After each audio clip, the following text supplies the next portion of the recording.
Hello everyone, welcome to Vikas analysis. और आज हम बाल विकास के महत्वपूर्ण प्रश्न को देखेंगे जो कि दोस्तों आपके आने वाले सीजी टेट एग्ज़ाम और जितने भी टीचर भर्ती एग्ज़ाम हैं उनके लिए बहुत ही इम्पोर्टेंट है। दोस्तों ये छत्तीसगढ़ के जो है एग्ज़ाम में पूछे गए क्वेश्चन है जो कि आपके टीचर भर्ती में पूछे जा चुके हैं। तो इन प्रश्न को आप बड़े ध्यान से सुनिएगा और इन्हें आप जो है देखिएगा। चलिए प्रश्न को हल करते हैं। पहला प्रश्न है आपका, सीखने की प्रोजेक्ट विधि किस अवस्था के लिए उपयोगी है ना। जो सीखने की जो प्रोजेक्ट विधि है वो किस अवस्था के लिए उपयोगी हो जाएगी। पहला है बाल्यावस्था, दूसरा पूर्व बाल्यावस्था, तीसरा ऑप्शन है किशोरावस्था और चौथा है उपरोक्त सभी। तो सीखने की जो प्रोजेक्ट विधि है वो उपरोक्त सभी अवस्था के लिए क्या है, उपयोगी हो जाएगी। तो ऑप्शन डी आपका करेक्ट होगा। चलिए आगे बढ़ते हैं। अगला प्रश्न है आपका यहाँ पे, किस मनोवैज्ञानिक के अनुसार सीखने का मतलब ज्ञान निर्माण करना है ना। कौन से ऐसे मनोवैज्ञानिक है जिनके अनुसार जो है सीखने का मतलब ज्ञान का निर्माण करना है। पहला ऑप्शन है स्किनर, दूसरा है पियाजे, तीसरा ऑप्शन है आपका थार्नडाइक और चौथा है लेव वाइगोस्की।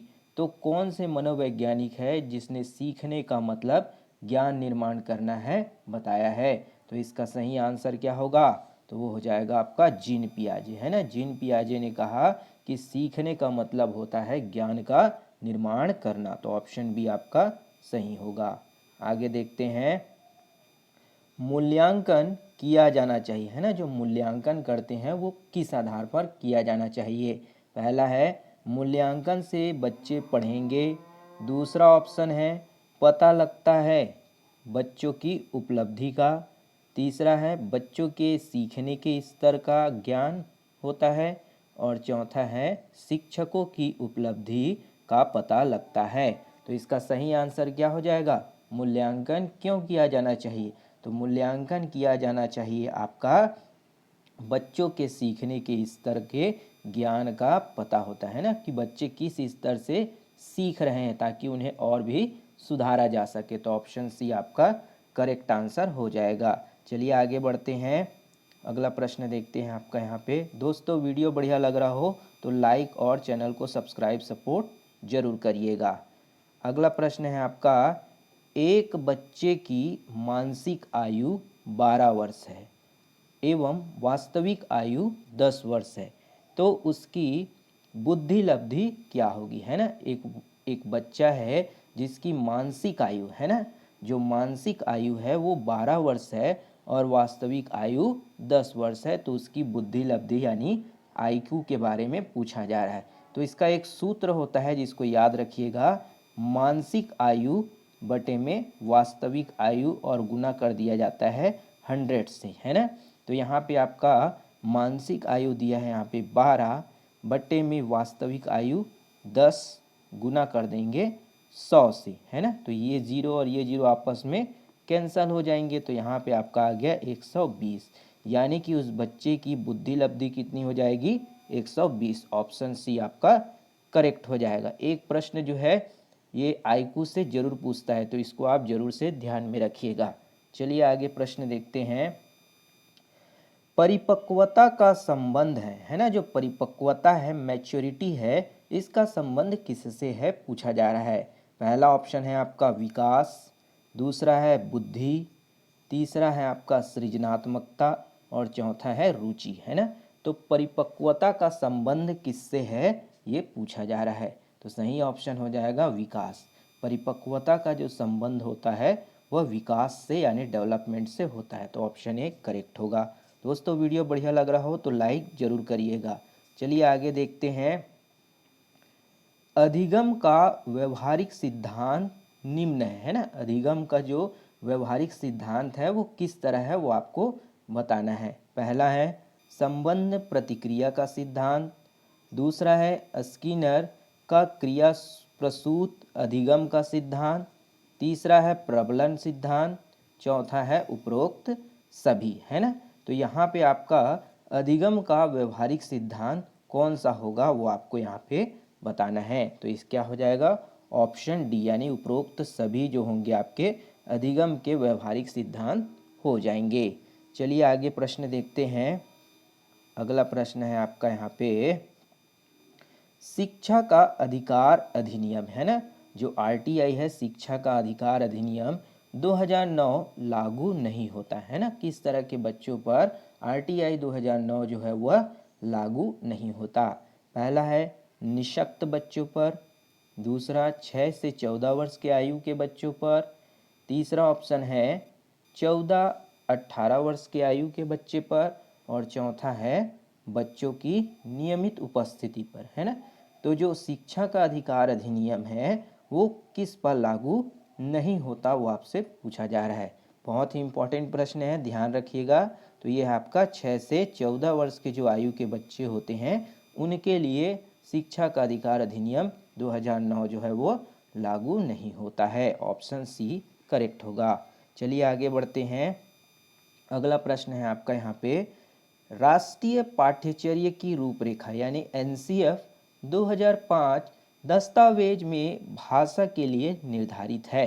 पहला है एक भाषा, दूसरा द्विभाषा, तीसरा ऑप्शन है आपका 3 भाषा, और चौथा है बहुभाषा, है ना। तो एनसीएफ 2005 जो है वो किस तरह के भाषा के लिए जो है निर्धारित किया गया है। तो इसका सही आंसर क्या होगा, बहुभाषा, है ना। मल्टी लैंग्वेज के लिए जो बहुभाषा है उसके लिए एनसीएफ का निर्माण किया गया है। चलिए आगे देखते हैं। अगला प्रश्न है आपका, इनमें से कौन पाठ्यचर्या यानी एनसीएफ 2005 का मार्गदर्शी सिद्धांत नहीं है।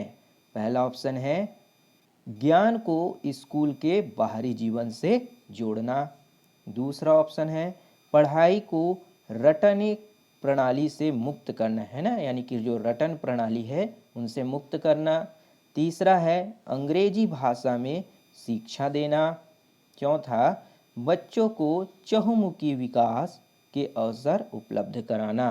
तो एनसीएफ 2005 के मार्गदर्शी सिद्धांत में नहीं आता है वो आपको यहाँ पे बताना है। तो वो हो जाएगा आपका अंग्रेजी भाषा में शिक्षा देना। तो ऑप्शन सी क्या होगा, करेक्ट हो जाएगा। दोस्तों ये सभी आपके प्रीवियस एग्ज़ाम में पूछे जा चुके हैं, तो इन प्रश्न को ज़रूर से पढ़िएगा क्योंकि आने वाले एग्ज़ाम के लिए, टीचर भर्ती एग्ज़ाम के लिए बहुत ही इम्पॉर्टेंट है।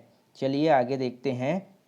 अगला प्रश्न है आपका, क्रोध और तनाव यानी तनाव और क्रोध की अवस्था, है ना, जो तनाव और क्रोध की अवस्था है वो किस अवस्था को कहते हैं।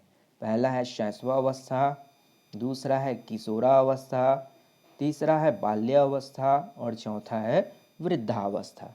तो तनाव और क्रोध की अवस्था किसे कहते हैं। तो इसका सही आंसर हो जाएगा आपका यहाँ पे क्या हो जाएगा, किशोरावस्था, है ना। किशोरावस्था को क्रोध और तनाव की अवस्था कहा जाता है। ध्यान रखिएगा दोस्तों, ये जो क्रोध और तनाव की अवस्था है किशोरावस्था को स्टेनले हॉल ने, है ना, स्टेनले हॉल, है ना, स्टेनले हॉल नाम के मनोवैज्ञानिक ने कहा था। तो ये भी प्रश्न पूछा जाता है ना, तो ध्यान जरूर रखिएगा। चलिए आगे बढ़ते हैं।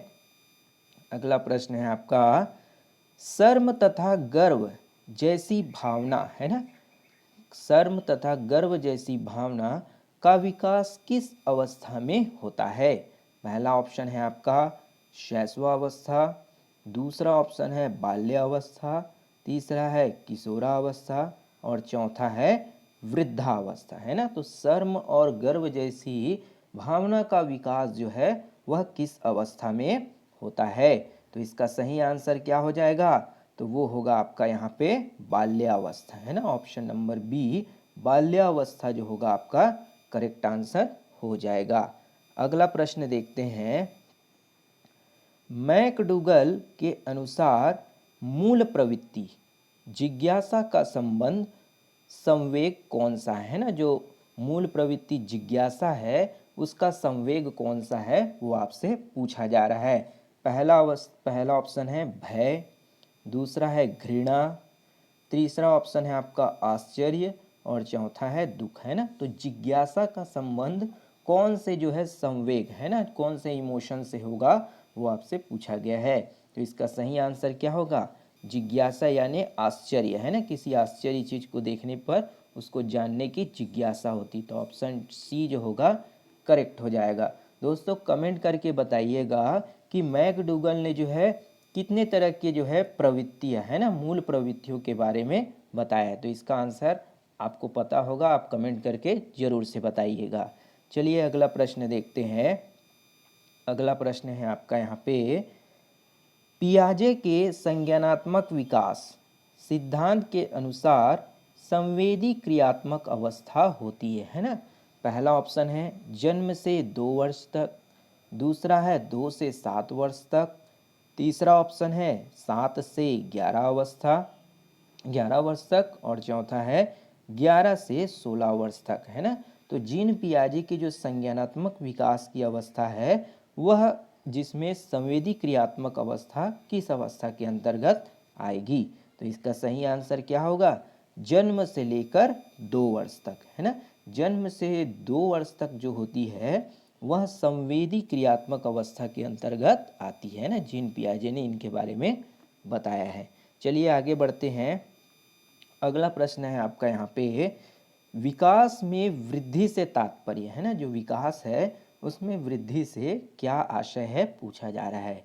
पहला ज्ञान में वृद्धि करना, दूसरा संवेग में वृद्धि करना, तीसरा ऑप्शन है वजन में वृद्धि करना, और चौथा है आकार, सोच, समझ और कौशल में वृद्धि करना। तो इसका सही आंसर क्या हो जाएगा, तो वो होगा आपका आकार, सोच, समझ और कौशल में वृद्धि करना। विकास का तात्पर्य हो जाएगा, है ना, विकास में जो वृद्धि है उससे यह आशय हो जाएगा। तो ऑप्शन डी आपका करेक्ट होगा। चलिए आगे बढ़ते हैं। अगला प्रश्न है आपका, बाल्य अवस्था होती है ना, जो बाल्य अवस्था है वह कैसी होती है। पहला है 5 वर्ष तक, दूसरा है 12 वर्ष तक, तीसरा है 21 वर्ष तक, और चौथा कोई भी नहीं, है ना। तो बाल्य अवस्था जो है किस अवस्था में आएगी, तो इसका सही आंसर क्या होगा, तो वो हो जाएगा आपका 12 वर्ष तक, है ना। ऑप्शन नंबर बी जो होगा आपका यहाँ पे 12 वर्ष तक करेक्ट हो जाएगा। तो ये थी दोस्तों आपके बाल विकास से संबंधित जो है महत्वपूर्ण प्रश्न, जो कि आपके छत्तीसगढ़ शिक्षक पात्रता और जो है छत्तीसगढ़ शिक्षक भर्ती के लिए बहुत ही इम्पोर्टेंट है ना। और ये सभी जो है आपके एग्ज़ाम में पूछे जा चुके हैं, प्रीवियस ईयर के प्रश्न हैं। तो इन प्रश्न को आप जरूर से पढ़िएगा। उम्मीद करते हैं वीडियो आपको पसंद आया होगा। वीडियो बढ़िया लगा हो तो चैनल को सब्सक्राइब और लाइक सपोर्ट जरूर करिएगा। मिलते हैं अगली वीडियो में, तब तक के लिए धन्यवाद।